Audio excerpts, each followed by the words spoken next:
Most outrageous, the trials and trespasses of Dwaine Tinsley and Chester the Molester.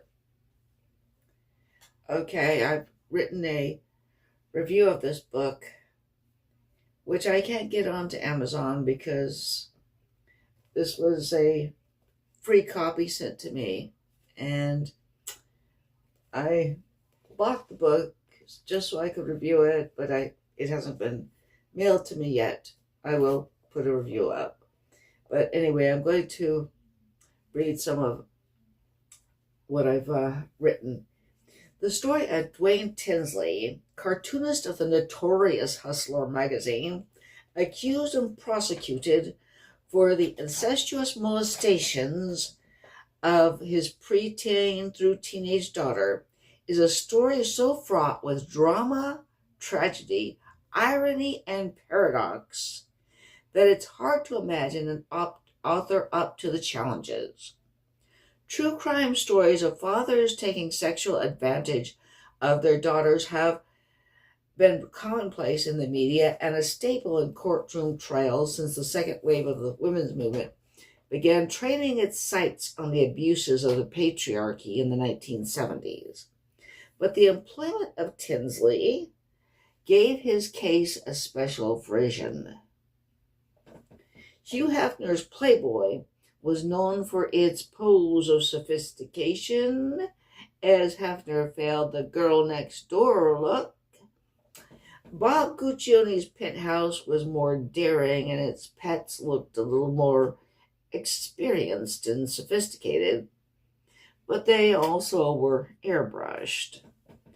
Okay, and those men's magazines had a pose of being oriented toward affluent, sophisticated, professional males with refined literary and cultural tastes.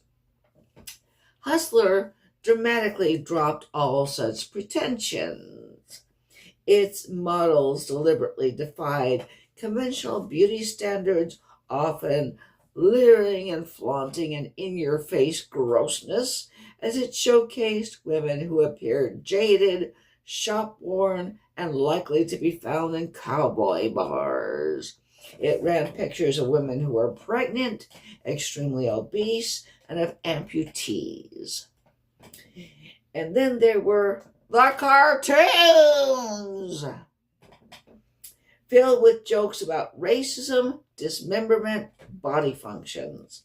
Dwaine Tinsley was the main cartoonist. He added to his infamy with the recurring series Chester the Molester, about a man trying to sexually abuse prepubescent female children.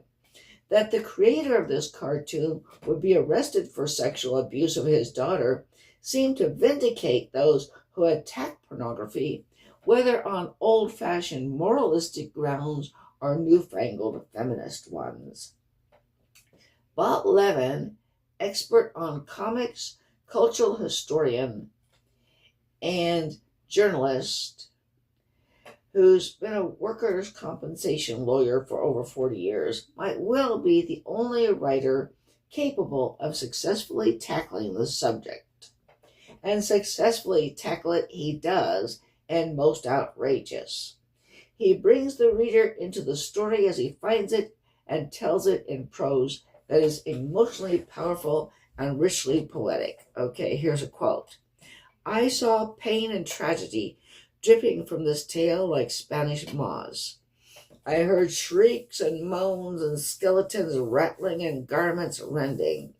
I felt like a character in a Hitchcock movie, drawn into a plot over which he had no control, headed for a destination he cannot foretell. Levin takes the reader on a roller coaster ride of drama, but never lets the reader forget the greater meanings undergirding this particular case.